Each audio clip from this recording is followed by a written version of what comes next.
नमस्ते सबैजनालाई। आज हामीहरू सोल्भ गर्न गइरहेछौँ भेरी सर्ट एन्सर क्वेसन। त्यसमा आउँछ हाम्रो क्वेसन नम्बर 9 मा एडजस्टमेन्ट एन्ट्री गर्न के एक एक मार्कको क्वेसन हुन्छ यो सबै। अनि कहिलेकाहीँ वर्कसिटमा पनि सोधिदिन्छ कि एडजस्टमेन्ट एन्ट्री गर भनेर, तर खास गरेर हेर्छौँ भने मोडल क्वेसन अनुसार क्वेसन नम्बर 9 मा नै सोध्छ के एकाउन्टको। त यो सबै एडजस्टमेन्ट एन्ट्रीको हामीहरू आज सल्युसन गर्छौँ। यसको कसरी बन्छ यसो त ल फर्स्ट नम्बरमा गरौँ। हामीहरू के छ यहाँ हेरौँ। Prepare adjustment entry of accrued commission ₹28,000 के एक्रिउड कमिसन। यसको मतलब के हुन्छ भने कि एक्रिउड कमिसन मिन्स हामीहरू कहीँ काम गरेछौँ, ठिक छ, कि ट्रान्जेक्सन भयो तर त्यहाँबाट हामीहरूलाई कमिसन लिनु थियो कि, तर त्यो अर्न गरिसकेछौँ तर अहिलेसम्म पाएको छैन कि हामीहरूलाई त्यो कमिसन। त्यसलाई के भनिन्छ? एक्रिउड कमिसन, ठिक छ। एक्रिउड कमिसन अनि एडभान्स कमिसन दुवै फरक कुरा हो, ठिक छ। त्यही भएर कन्फ्युज नहुनु होला। एक्रिउड कमिसन अर्न गरेछौँ तर अहिलेसम्म हामीहरूलाई पाएको छैन। त सोल्भ गर्नको लागि सबैभन्दा पहिला फर्मेट बनाइलिने हामीहरू एडजस्टमेन्ट एन्ट्रीको। सिम्पल, यहाँ डेट लेख्न जरुरी छैन, तर पनि हामीहरू यहाँ यसै लेखिदिन्छौँ, ठिक छ। देन पार्टिकुलर्स, त्यसपछि एलएफ, डिआर एमाउन्ट अनि सिआर एमाउन्ट, यति गरेर भइहाल्छ। ल त adjustment entry of accrued commission के छ भने एक्रिउड कमिसनको एडजस्टमेन्ट एन्ट्री बनाउने यो वान। एक्रिउड कमिसन जब पनि एक्रिउड कमिसन आउँछ भने त्यसलाई डेबिट राख्ने, किनकि त्यो हाम्रो एकाउन्ट रिसिभेबलको काम गर्छ कि तिनीहरू। त एकाउन्ट रिसिभेबल त श्रेष्ठ हो, यसलाई डेबिट राख्ने। एक्रिउड कमिसन अकाउन्ट DR2, यो जुन कमिसन छ नि यो हेडिङलाई तल राखिदिने, रिलेटेड एक्सपेन्सेस या इन्कम टु कमिसन एकाउन्ट। एक्सपेन्समा पनि हुन्छ भने या इन्कममा पनि हुन्छ भने त्यसको रिलेटेड राख्नु नै पर्छ। त एक्रिउड कमिसन केमा कमिसन के को अहिले इन्कम बाँकी छ, कमिसनको बाँकी छ, त्यही भएर accrued commission account DR2 commission account, ठिक छ। त्यसपछि यसको एमाउन्ट राखिदिने DR मा 28,000 अनि CR मा पनि 28,000। अब यसको नारेसन लेखिदिने। नारेसन लेख्नको लागि बिङबाट सुरु गर्ने। Being accrued commission. नारेसनमा एमाउन्टलाई एभोइड गर्ने, नारेसनमा एमाउन्ट नलेख्ने। त्यसपछि सेकेन्ड नम्बर रहेको छ prepare adjusting entries of commission received in advance. यहाँ एडभान्स कमिसन छ के, त्यहाँ एक्रिउड कमिसन मिन्स कहीँबाट पाउनु थियो कि हामीहरूलाई कमिसन अर्न गरिसकेछौँ, तर यहाँ के छ भने कमिसन रिसिभ्ड इन एडभान्स अहिले अर्न गरेको छैनौँ कि, तर अगाडि नै लिएछौँ कि कमिसन। त्यो हामीहरूलाई के भइहाल्यो? लायबिलिटी भइहाल्यो। त्यहाँ राख्ने commission account DR2 advance commission account, किनकि एडभान्स कमिसन एकाउन्ट के हो हाम्रो लागि? लायबिलिटी हो। लायबिलिटीलाई कहाँ राख्ने? CR साइडमा। कति छ? 5,000, यहाँ राखिदिने 5,000, यहाँ गरिदिने 5,000। बिङबाट सुरु गर्ने नारेसन। Being commission received in advance भइहाल्यो। थर्ड नम्बर यहाँ के छ भने prepare adjustment entry of outstanding wages. Outstanding के हो हाम्रो लागि? लायबिलिटी हो नि। आउटस्ट्यान्डिङ वेजेस पे गर्न बाँकी छ कि अहिले वेजेस, त आउटस्ट्यान्डिङ वेजेस पनि के हो हाम्रो लागि? लायबिलिटी हो। Liability always goes to CR side. त्यही भएर यहाँ related expenses account DR, related expenses के हो? वेजेस एकाउन्ट DR2 ड्यू भनौँ, स्टिल टु बी पेड भनौँ या आउटस्ट्यान्डिङ भनौँ, त्यहाँ जे दिएको हुन्छ आउटस्ट्यान्डिङ त्यो राखिदिने। आउटस्ट्यान्डिङ वेजेस अकाउन्ट एमाउन्ट कति छ? DR मा राखिदिने, CR मा राखिदिने। आउटस्ट्यान्डिङ वेजेसको एमाउन्ट कति हो? 5,000, यहाँ राखिदिने 5,000, यहाँ पनि गरिदिने 5,000। नारेसन लेखिदिने बिङ आउटस्ट्यान्डिङ वेजेस। फेरि भनिरहेछु नारेसनमा हाम्रो एमाउन्ट लेख्न सक्दिनँ, एमाउन्ट नलेख्ने। त्यसपछि फोर्थ नम्बरमा के छ भने prepare adjustment entry of outstanding salary. Simple, वेजेसको ठाउँमा स्यालेरी गरिदिउँ हामीहरू। Salary account DR2 outstanding salary account यो कति रहेको छ 10,000 सिआरमा पनि गरिदिने 10,000 लेखौँ हामीहरू बिङ आउटस्ट्यान्डिङ वेजेस थियो अब यहाँ गरिदिने हामीहरू स्यालेरी रिलेटेड एक्सपेन्सेस राखिदिने बी नम्बर यहाँ के छ भने डेप्रिसिएट फर्निचर हाम्रो लागि के हो लस हो नि डेप्रिसिएसन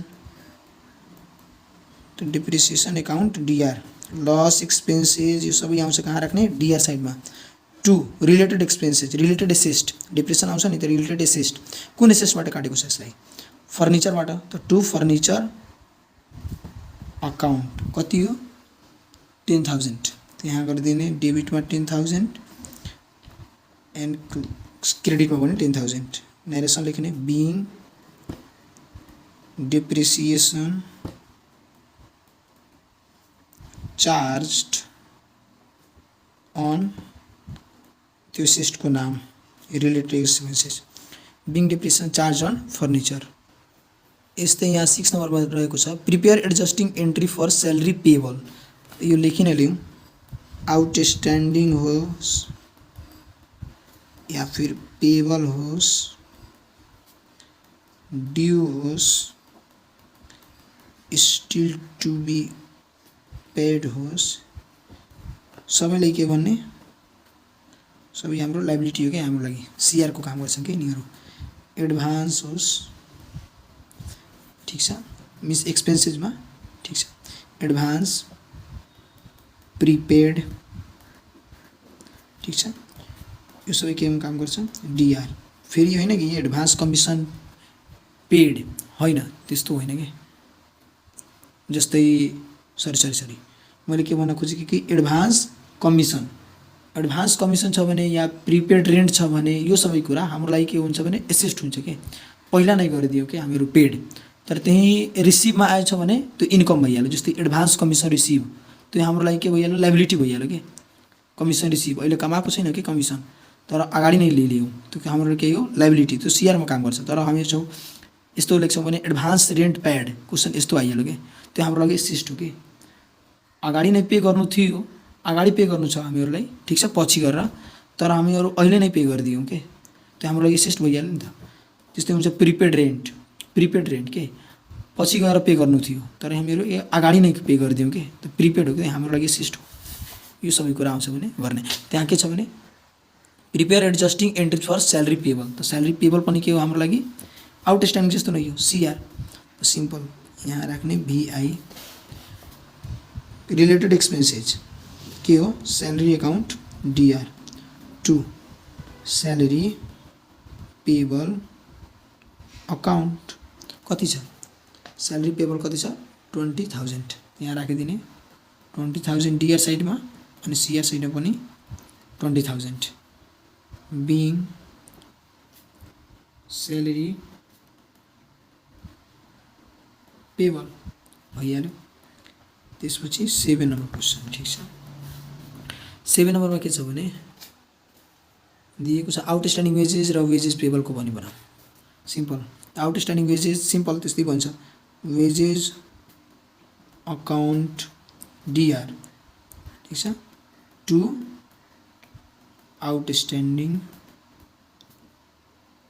वेजेस अकाउन्ट कति छ 40,000 यहाँ राखिदिउँ 40,000 सिम्पल फेरि यो आउटस्ट्यान्डिङ भइहाल्यो नि पेएबलको पनि यस्तै बनाइदिने wages account DR 2 wages payable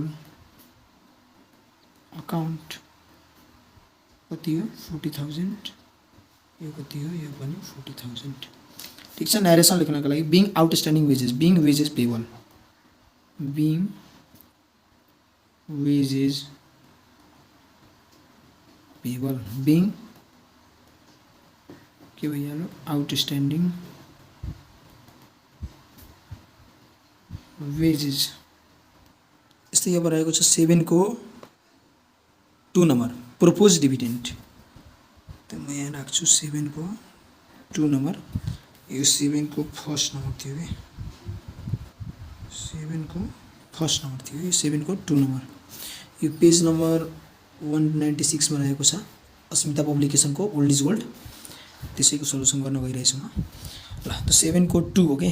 7 को 2 मा के छ भने प्रोपोज डिभिडेन्ड। त प्रोपोज डिभिडेन्ड कहाँ काटिन्छ? डिआर साइडमा पिएल एप्रोप्रिएसनको, ठिक छ नि, त्यहाँ राखिदिने PL appropriation account DR to propose dividend. यसलाई प्रोभिजन फर डिभिडेन्ड पनि भनिन्छ कि। कति रहेको छ? 25,000 यहाँ राखिदेऊ, 25,000 यहाँ पनि 25,000 नारेसनमा। सिम्पली बिङ प्रोपोज्ड डिभिडेन्ड भइहाल्यो। यसै गरी 7 को 3 नम्बर हेरौँ के छ भने 7 को 3 मा छ भने प्रिपेड रेन्ट वाज एक्सपायर्ड। यो धेरै इम्पोर्टेन्ट हुन्छ कि, यस्तो नै आउँछ इक्जाममा, प्रिपेड रेन्ट वाज एक्सपायर्ड। धेरै सोधेको पनि छ यो प्रिपेड रेन्ट वाज एक्सपायर्ड। यस्तो आउँछ नि, त related expenses account DR, rent account DR. धेरैजना यहाँ लेख्छन् प्रिपेड रेन्ट एक्सपायर्ड एकाउन्ट पनि डिआर, त्यो पनि सही हो कि। तर प्रिपेड रेन्ट एक्सपायर्ड लेख्दा राम्रो हुन्छ रेन्ट नै लेखौँ कि, त अलरेडी यो एक्सपेन्सेस नै जनाउँछ कि यसले। त rent account DR to prepaid rent account, ठिक छ। कति छ? 7,000 यहाँ राखिदेऊ, 7,000 सिआर पनि 7,000 being prepaid rent was expired भइहाल्यो। यसै गरी 4 नम्बर के छ भने बाय डेप्ट रिटर्न अफ। यस्तो आउँछ भने सिम्पल बाय डेप्ट account DR, account DR to sundry debtor. Sundry debtor लेखौँ, एकाउन्ट रिसिभेबल लेखौँ, भइहाल्छ, दुवै सेम नै हो। टु सन्ड्री डेप्टर एकाउन्ट कति छ यो? 6,000। जो पनि रिटर्न अफ आउँछ नि बाय डेप्ट, यस्तै नै गर्ने कि बिङ बाय डेप्ट रिटर्न अफ। कति नम्बर भइहाल्यो यो? 4। त्यसपछि 5th मा के छ भने depreciation charge on fix asset, ठिक छ। डिप्रिसिएसन आउँछ भने depreciation account DR to related asset account, त्यो कुन हो? Fixed assets account. डिप्रिसिएसन आउँछ भने डिआर गर्ने, अनि इफ यहाँ एप्रिसिएसन आउँछ भने त्यसलाई सिआर गर्ने, ठिक छ। त्यहाँ दिएको छैन तर म एउटा बनाइदिन्छु कि 8,000 यहाँ 8,000 being depreciation charged on fixed assets, ठिक छ। इफ म आफूले नै दिन्छु एउटा एप्रिसिएसन अन फिक्स एसेट, यस्तो आउँछ भने एप्रिसिएसन आउँछ भने त्यो सिआर हो कि हाम्रो लागि इन्कम हो। त्यसको लागि के गर्ने? यहाँ राख्ने, त्यही म फिक्स एसेट नै मानिरहेको छु। त्यो फिक्स एसेट एकाउन्ट डिआर त्यो जति एमाउन्ट हुन्छ त्यो एमाउन्ट लेखिदिने, अनि to depreciation account, to depreciation account being depreciation on furniture, ठिक छ। यहाँ चार्ज लेख्नु पर्दैन। त्यो यो भी नम्बर थियो। अब यसको 6 नम्बर यहाँ दुईवटा छ, अन अर्न कमिसन और commission on but not receive. दुवैको फरक फरक हुन्छ कि। पहिला अन अर्नको बनाऊ हामीहरू, फर अन अर्न्ड कमिसन। यसो कस्तो हुन्छ? अन अर्न्ड अहिले कमाएको छैन कि हामीहरू, तर नै पहिला नै कमिसन हामीहरू रिसिभ गरिलियौँ, त्यसको लागि बनाउने कमिसन रिसिभ अकाउन्ट डिआर। कति? 9,000 को 9,000 राखिदिने, टु अनअर्न्ड कमिसन अकाउन्ट यहाँ पनि गरिदिनु 9,000, ठिक छ। 9,000 भइहाल्यो, सिम्पल। यसको पनि नरेसन लेख्दा बिङ अनअर्न्ड कमिसन यस्तो गरेर लेखिदिने के हो अनअर्न्ड कमिसनको लागि थियो।